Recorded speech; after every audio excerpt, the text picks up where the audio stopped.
Rebonjour à tous, et bien prenons encore un instant aujourd'hui pour lire et méditer un deuxième passage du livre du ciel de Luisa Piccarreta. Au nom du Père qui m'a créé, du Fils qui m'a sauvé et du Saint-Esprit qui me sanctifie. Amen. Jésus, nous nous immergeons à nouveau en toi, dans ta divine volonté. Nous nous consumons en toi et nous fusionnons nos volontés dans la tienne et nous identifions à toi. Nous nous fondons en toi et vraiment nous te demandons de nous marquer tous du sceau de ton divin fiat, que nous puissions tous travailler à l'avènement de ton royaume, être de bons instruments entre tes mains, des petits outils de paix, d'amour et de miséricorde. Nous nous abandonnons à toi, Seigneur. Fais mourir en nous tout ce qu'il y a de mauvais. Voilà, tout ce qui relève de l'orgueil, de notre amour propre, de notre volonté humaine. Déracine tout, Seigneur, et remplis-nous uniquement de toi, de ta splendeur, de ta lumière, de ton Esprit Saint. Merci pour tout ce que tu opères, tout ce que tu nous as déjà donné, tout ce que tu vas nous donner aujourd'hui, tout ce que tu nous donneras demain. Merci pour ton amour sans borne, merci pour ta miséricorde sans limite. Jésus, dispose-nous pour accueillir ce nouvel enseignement en nous bénissant, en venant déposer à l'intérieur de nos cœurs et de nos intelligences ta sagesse à toi et ton amour, pour que rien ne se perde, que nous soyons bien attentifs, que nous recevions tous ces mots bénis, que nous les digérions et que nous puissions les mettre en pratique dans nos quotidiens. Donne-nous vraiment cette grâce de la souvenance, Jésus, pour que à chaque instant, voilà, Jésus vient, voilà, qu'on puisse se rappeler de t'appeler. Viens, je vais cuisiner, allez, viens, Jésus, je le fais pour ta gloire, parce que je veux te faire plaisir, parce que je t'aime, je veux te donner par cet acte, toute la gloire que tu aurais dû recevoir des hommes s'ils n'avaient pas quitté ta divine volonté.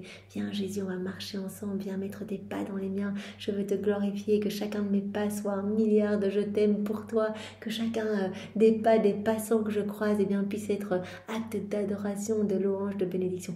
Mettons en pratique, Jésus n'attend que cela, et cela lui fait immensément plaisir, à travers, des invitations de sa personne dans nos actions, à travers des rondes. On observe la création, on place nos je t'aime sur chaque feuille, chaque bourgeon, sur chaque insecte, dans chaque brise de vent. Si on a bien chaud grâce au soleil, merci Seigneur, je place mes actes d'amour sur chaque rayon de soleil. Je veux vraiment répondre à ton amour. Vous voyez, cette mise en pratique est vraiment importante, et Jésus, s'il nous donne tous ces enseignements, c'est un mode d'emploi pour que nous puissions être continuellement en union avec lui. Il veut nous donner, en nous séduisant par tous ces mots bénis, il veut nous donner vraiment cette soif de l'appeler, cette soif de ne penser qu'à lui. Alors Jésus, prend toute la place en nos cœurs et sois le roi de nos vies. Viens maintenant, Jésus, parler à travers ma bouche. Envoie-moi ton Esprit Saint, que je reste toujours unie à toi dans ta vérité, et que ce moment puisse avoir des retombées magnifiques dans tous les cœurs. Qu'il y ait beaucoup d'âmes qui reviennent à toi, Jésus. Vraiment, j'ai vraiment le cœur très attristé en pensant que des âmes ne t'aiment pas et sont en train toutes seules de choisir le chemin de la perdition. Et combien toi tu en souffres, ton cœur en est broyé, c'était tous ces lambeaux de chair que l'on t'a arrachés lors de ta flagellation. Seigneur, que tes enfants puissent revenir à toi, que nous puissions par nos réparations apaiser ta justice divine, et que tu puisses déverser des torrents de cadeaux, d'amour, de bénédictions et de grâce dans tous les cœurs, et qu'à force ces cœurs puissent s'ouvrir et t'aimer, Seigneur. C'est tout ce que nous voulons, c'est que tout le monde t'aime vraiment, et que tous puissent te reconnaître comme leur Seigneur. Alors le passage que nous allons méditer est celui du 27 novembre 1926 dans le volume 20, et c'est Luisa qui parle. J'étais tout abandonnée dans les bras de l'adorable volonté, et je priais mon doux Jésus d'utiliser un acte de sa puissance pour que le vouloir suprême puisse investir les générations humaines et s'y attacher pour y former ses premiers enfants qu'il désire tant. Luisa, elle dit à Jésus, utilise un acte de ta puissance, toi tu peux tout, Jésus, pour que vraiment les âmes se transforment et reviennent à toi, que vraiment il puisse y avoir tous tes enfants qui soient immergés dans ta divine volonté. C'est ça que tu désires, et c'est ça que je désire avec toi, Jésus. Et Jésus, mon très grand bien, bougea en moi et me dit, ma fille, lorsque quelqu'un a une mission spéciale, cette personne est appelée mère ou père. la personne qui vient de cette mission, lorsqu'elle est remplie, peut être appelée fille, fille de cette mère. Être vraiment mère signifie donner naissance à un être de son sein, le former de son propre sang, accepter les souffrances, les sacrifices et, si nécessaire, offrir sa propre vie pour donner vie à une naissance de son propre sein. Lorsque cette naissance est arrivée à terme dans son sein et qu'elle est venue au jour, alors, avec justice, de droit et avec raison, cette naissance est appelée fils ou fille, et celle qui l'a générée, mère. Donc voilà, Jésus dit, voilà, de la même façon qu'une maman donne naissance à son enfant parce qu'elle l'a formé, qu'elle a passé ses 9 mois à lui donner le meilleur, etc., que vraiment elle a mis sa vie entre parenthèses pour que ce petit être puisse naître vraiment beau et en bonne santé, eh bien la divine volonté a formé Louisa. est la mère en fait de Louisa. C'est pour cela qu'on dit Louisa est la première petite fille de la divine volonté. Après la Vierge Marie, mais la Vierge Marie c'est un cas spécial. Et voilà, elle est en union complète avec Jésus. Elle forme un maillon unique avec Jésus. Donc Louisa est vraiment la première à vivre dans la divine volonté. Donc, après Adam, après Marie. La première petite fille. Par conséquent, pour être mère, il est nécessaire de former premièrement tous les membres en soi-même, de les générer de son propre sang, et les actes de ses enfants doivent être générés du cœur même de leur mère. Or, ma fille, pour être fille de ma volonté, tu as été générée en elle. Voilà, une maman, eh bien, donne son sang, donne son énergie, donne tout pour former ce petit être qui va naître d'elle. Elle va pouvoir être appelée maman et l'enfant sera appelé fils ou fille. Eh bien, la divine volonté a formé complètement Louisa. À travers tous ces enseignements que Jésus a donnés, eh bien, Louisa a été vraiment façonnée et est devenue la petite fille de la divine volonté. C'est en elle que tu as été formée, Louisa, et en te formant, la lumière, l'amour de ma volonté, plus que le sang, a greffé en toi ses voies, son attitude, son opération, te faisant embrasser tous les hommes et toutes choses. Voilà, Louisa, elle s'est gorgée de la lumière, plus qu'un bébé se gorge du sang de sa maman. Eh bien, Louisa s'est vraiment gorgée de tous ces enseignements, de l'amour de la divine volonté, de sa lumière, etc. Et la divine volonté a greffé en elle ses voix, ses attitudes, son opération. Et c'est pour cela que Louisa, tout ce qu'elle fait, eh bien, elle le fait totalement imbibée dans la divine volonté, sa volonté fusionnée à la divine volonté. Et donc, elle peut embrasser toutes les générations, qu'elle répare. Et directement, ce sont des réparations divines. Elle unit ses réparations à celles de Jésus. Et donc, ces réparations portent les fruits des réparations de Jésus. Donc, vraiment, elle va toucher partout à travers toutes les générations. Cela est si vrai qu'étant née de ma volonté, elle t'appelle tantôt la nouvelle-née de ma volonté, tantôt sa petite fille. Seule celle qui a été générée par ma volonté peut générer des enfants de ma volonté. Par conséquent, tu seras la mère de la génération de ces enfants. Et Louisa, toi, tu as été générée tu es la fille de la divine volonté qui est comme ta mère, mais tu vas devenir la mère de toute la génération après toi, de toutes ces générations d'hommes et de femmes qui vont vouloir vivre dans la divine volonté, qui vont découvrir ses écrits, qui vont s'y plonger. Voilà, chacun de nous, on essaye de faire des petits actes en union avec Jésus dans nos journées, on lit les écrits du ciel. Et bien, nous sommes tous les petits maillons à la suite de Louisa, qui vraiment, comme le dit Jésus, va être comme une mère pour nous, un modèle pour nous. Bien sûr, avec la Vierge Marie qui est notre modèle parfait. Mais ici, Jésus dit à Louisa, vraiment, comme toi, tu es vraiment, tu es la dépositaire de tout le royaume de ma divine volonté. Tu vas être la mère de toutes les âmes qui vivent dans la divine volonté, après toi, dans toutes ces générations après toi. Toute la génération de tous les enfants de la divine volonté. Je lui dis, mon Jésus, que dis-tu là? Je ne suis pas une bonne fille, comment puis-je être mère? Et Jésus, cependant, c'est de toi que doit venir la génération de ces enfants. Quelle mère a autant souffert? Qui a été clouée au lit durant 40 années et davantage pour l'amour de donner naissance à la génération de ses enfants? Personne. Louisa n'a fait que former avec Jésus ce royaume de la divine volonté. Et donc Jésus dit, mais toutes ces souffrances que tu as offertes, eh bien, pour que les âmes puissent... dans le futur, découvrir ce grand cadeau qu'est la vie dans la divine volonté. Tous ces sacrifices, ces années clouées au lit, ces 40 années, eh bien, qui plus que toi pourrait donner naissance à la génération de tous ces enfants de la divine volonté? Et Jésus répond, personne. Quelle mère, si bonne soit-elle, a sacrifié son existence tout entière au point d'enclore en elle les pensées, les palpitations, les œuvres, afin que tout puisse être réordonné dans la naissance qu'elle portait et donner vie, non pas une seule fois, mais à chaque acte de son enfant.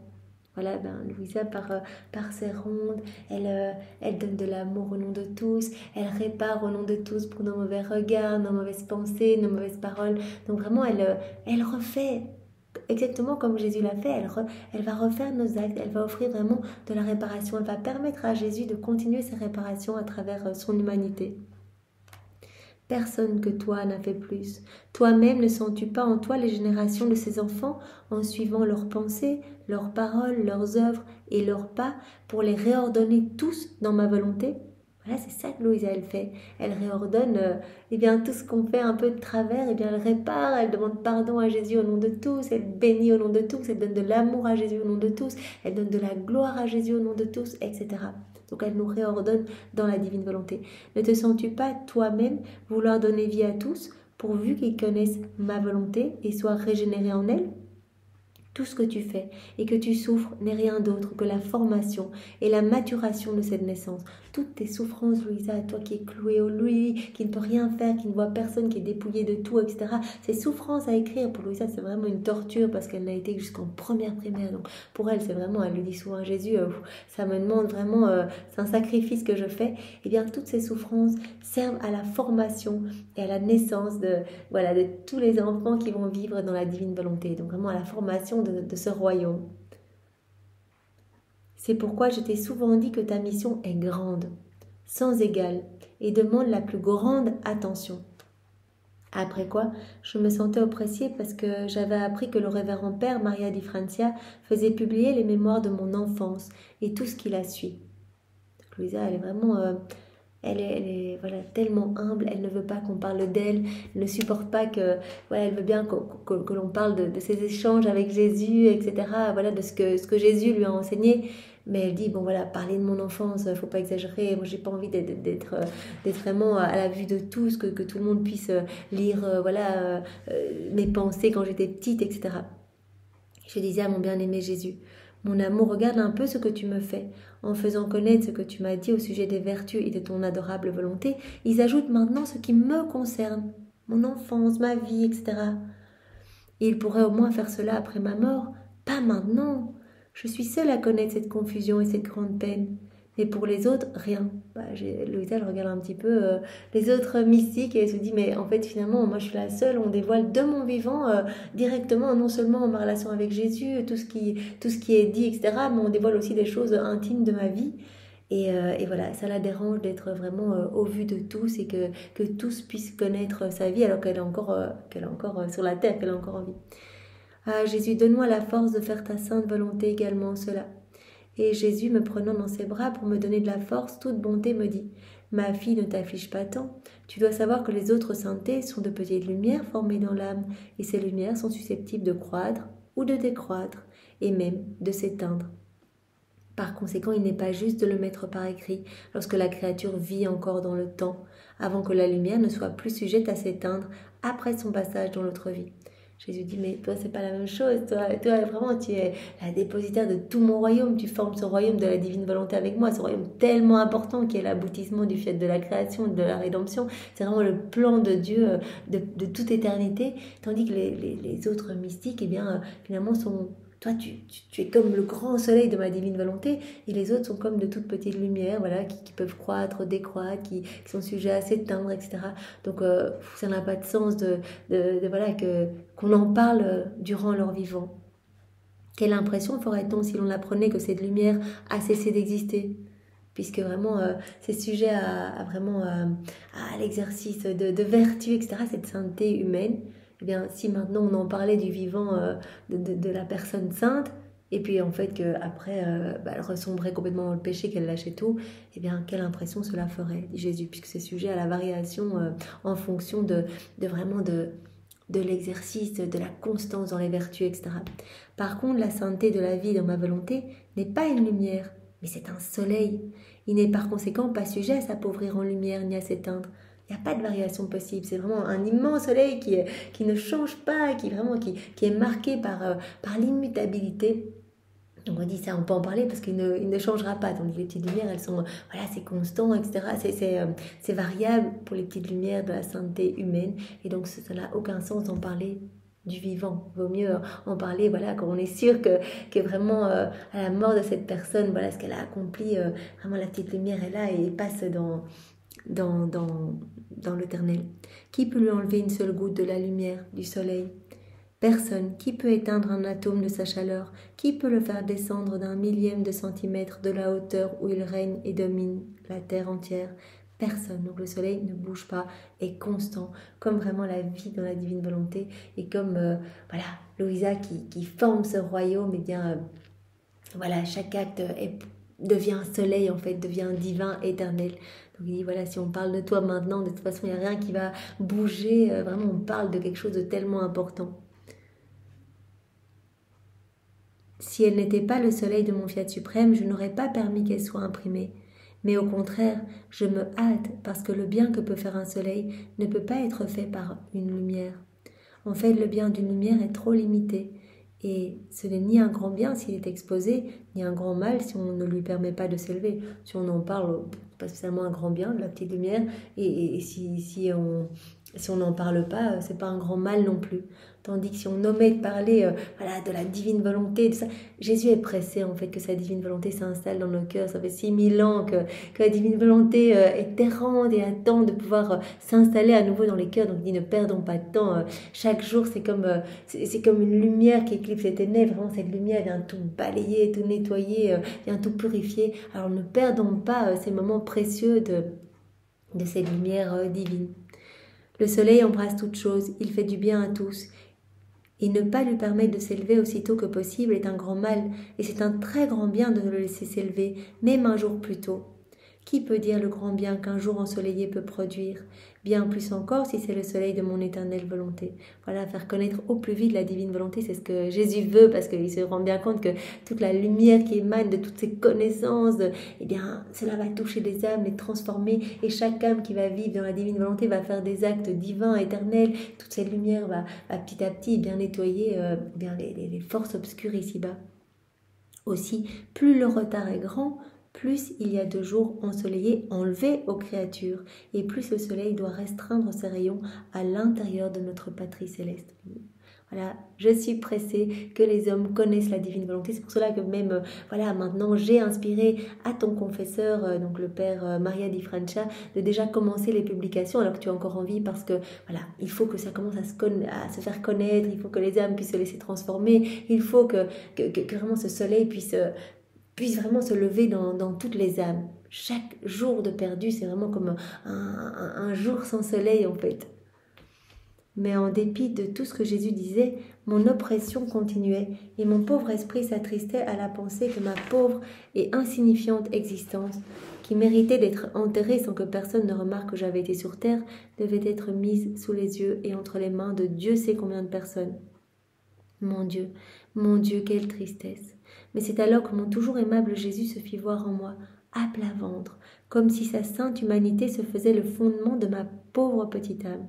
Donc Jésus se montre à Louisa en disant, mais c'est pas toi, c'est tout mon travail, c'est toute mon humanité qui est le fondement de tout ce royaume de la divine volonté. Donc il se fait vraiment voir à plat ventre dans l'âme de Louisa, vraiment comme la base. En reprenant la parole, il me dit, ma fille, ne sois pas distraite. Ne commence pas à te préoccuper de qui va lire, qui va connaître. Ça, c'est mon travail et je m'occupe de tout. Toi, tu dois juste te concentrer de former ce royaume en union avec moi.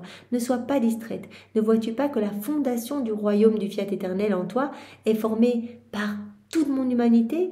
Voilà. C'est pour cela que Jésus se montre comme ça, à plat ventre dans le cœur de Louisa. La fondation de ce royaume est formée par mes pas, mes œuvres, mes palpitations d'amour, pour l'honneur de ma volonté, par mes ardents soupirs et par les larmes brûlantes de mes yeux. Toute ma vie repose en toi pour former cette fondation. Par conséquent, il ne convient pas que ton petit travail sur cette fondation si solide et si sainte soit accompli avec distraction, ou que tes rondes dans le vouloir suprême soient faites dans l'ombre. Voilà. Je veux que tout soit connu. En fait, tout ça, c'est mon travail. Tout repose sur mon humanité. Toutes les fondations de ce royaume de la divine volonté, eh bien, cela repose vraiment sur mon humanité, mais pas mes paroles, tout ce que j'ai fait, en fait, lors de mon passage sur la terre. Donc, je ne veux pas que le tout petit travail que tu rajoutes, eh bien, sur ces immenses fondations si saintes et si belles, si solides, eh bien, soit un travail distrait ou que tes rondes soient faites dans l'ombre. Non, non, ma fille, je ne veux pas cela pour toi. Ne crains pas, tu resteras enfermée dans le soleil de ma volonté. Qui donc, plus que lui, pourra t'éclipser de telle sorte que personne ne te remarque? Voilà, Louisa, en fait, elle a peur que les gens commencent à observer sa vie, à en parler, etc. Et donc, elle voudrait rester cachée, en fait. Elle dit, moi, je veux bien tout vivre avec toi, Jésus, tout faire pour toi, je veux bien être âme victime, etc. Mais je n'ai pas envie que les autres le sachent. Souvent, elle demande même de pouvoir souffrir, mais en l'absence de son confesseur. Et donc, Jésus lui dit, mais ne t'inquiète pas, le soleil de ma divine volonté, voilà, ce soleil irradiant, va éclipser ta petite humanité. Donc, vraiment, les gens ne regarderont plus toi, mais ne penseront qu'à ma divine volonté. Le soleil du fiat suprême y veillera à t'éclipser, à te faire disparaître, de sorte que la petite lampe de ton âme, entourée par tous ces rayons, les rayons de soleil, de ce soleil divin, eh bien, le soleil puisse apparaître en elle, tout en gardant la lampe cachée en lui. Donc voilà, le fait que Louisa soit tout abandonnée à Jésus, vraiment qu'elle laisse Jésus faire tout en elle, qu'elle laisse la divine volonté opérer et agir, eh bien, cela va être vraiment la lumière de la divine volonté qui va rejaillir de sa personne. Et les hommes ne verront plus que ce soleil, en fait, que ce soleil irradié de sa personne, ne verront plus eh bien, la petite lampe, sa petite lampe à elle, en fait, ne verront plus sa personne à elle, mais verront ce soleil divin. Par conséquent, sois en paix. Si tu veux rendre heureux ton Jésus, abandonne-moi tout et je prendrai soin de tout. Bien, Jésus nous demande à nous aussi aujourd'hui de lui abandonner nos soucis, nos doutes, peut-être nos difficultés à faire des actes dans la divine volonté, nos difficultés peut-être à être constant dans la lecture des livres du ciel. Abandonne-moi tout, je vais m'occuper de tout. Je t'aime et c'est le plan que j'ai pour toi, que tu vives en union avec moi. Je prendrai soin de toi. Donne-moi juste ton oui. Donne-moi ce oui le matin. Pense à moi, que tes premières pensées soient fixées sur moi. Pense à moi pendant la journée. C'est moi-même qui vais venir me rappeler à ta souvenance.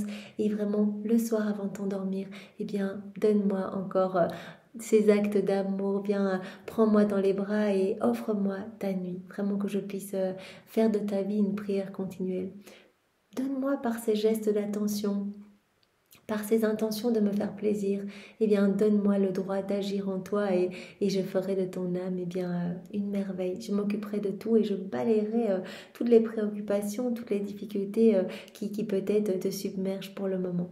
Donc voilà, cette invitation à la confiance et à la constance dans nos actes. Jésus s'occupera, même si c'est dur, il s'occupera de nous et il viendra lui-même et bien lire en nous pour que cela soit plus léger, que cela soit plus facile. Il nous donnera vraiment cette envie d'y retourner, de donner tout notre temps pour lui laisser toute la place. Merci Seigneur de nous faire grandir jour après jour dans cette ressemblance avec toi. Merci de nous conduire pas à pas dans le royaume de ta divine volonté. Merci de nous donner goutte après goutte, et bien voilà, un petit peu de ce divin fiat. Merci Jésus, et vraiment fais de nous ce qui te plaira. Au nom du Père et du Fils et du Saint-Esprit. Amen. Soyez tous bénis et passez une belle après-midi dans la divine volonté de Jésus. Au revoir.